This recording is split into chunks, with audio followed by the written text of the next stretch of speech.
I hope you guys are having an awesome day because welcome back to another video. My name is Michael, and today we are going to be doing the next boss in Terraria called the Eater of Worlds.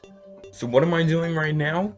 I am going to go to the dungeon to try and do a little cheese that you can do with Eater of Worlds. I don't know if you can with the new update that came out.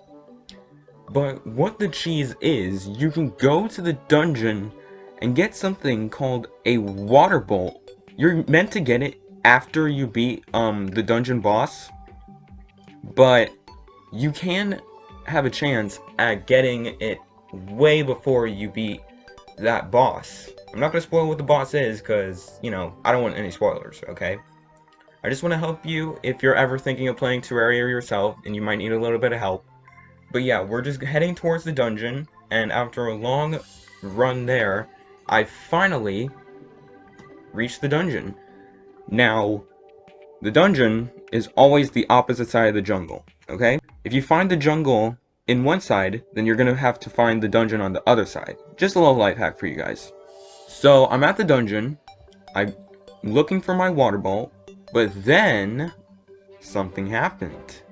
What ended up happening is I got caught by a dungeon guardian. That's right. If you haven't beat the dungeon boss and if you try to go in the dungeon guardian will come out and just be like, hello, you're not supposed to be here, get out of here. And you basically just be like, okay, no water bolt for me. So after that little surprise, it was time for me to figure out how I was going to beat the Eater of Worlds.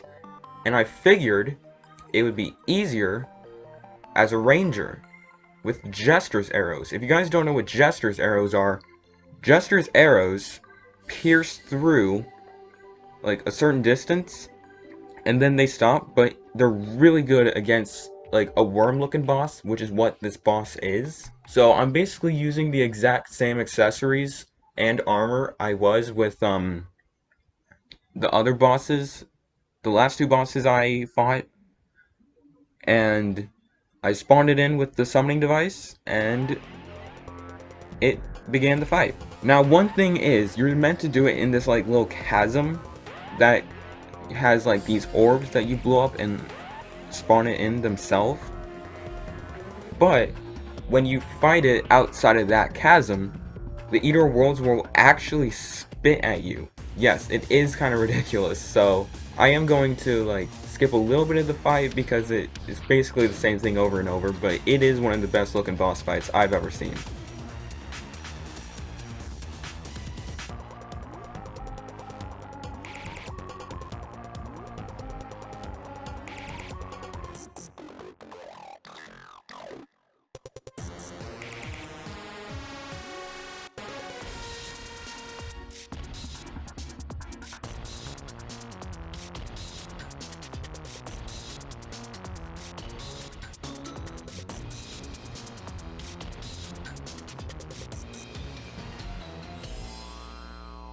So, after a few minutes of just rapidly clicking, the Eater World has been defeated.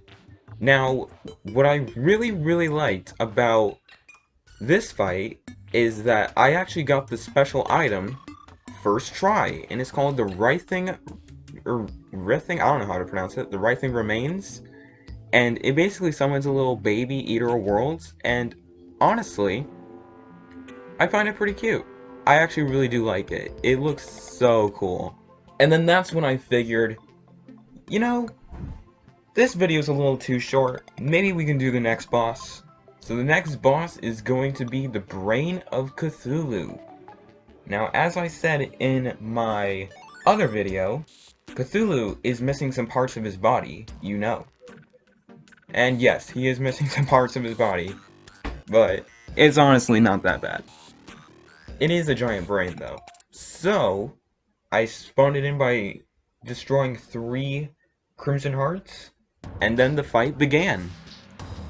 Now, what you have to do before you actually fight the brain itself is you have to deal with these little things called creepers, which will fly out at you.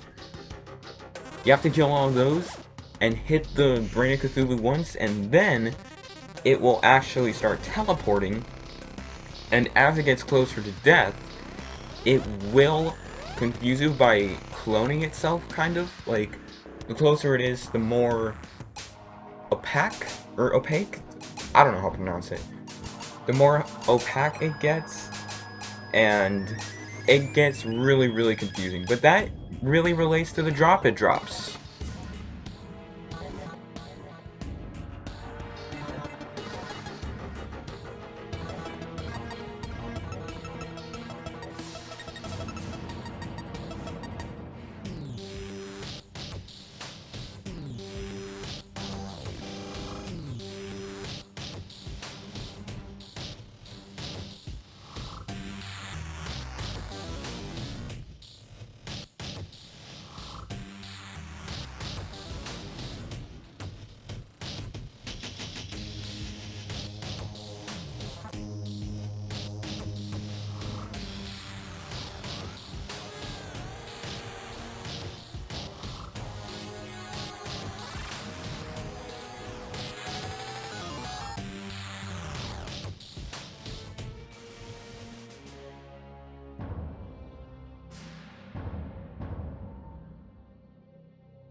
So after getting confused all over and over and over again, I finally beat the Brain of Cthulhu.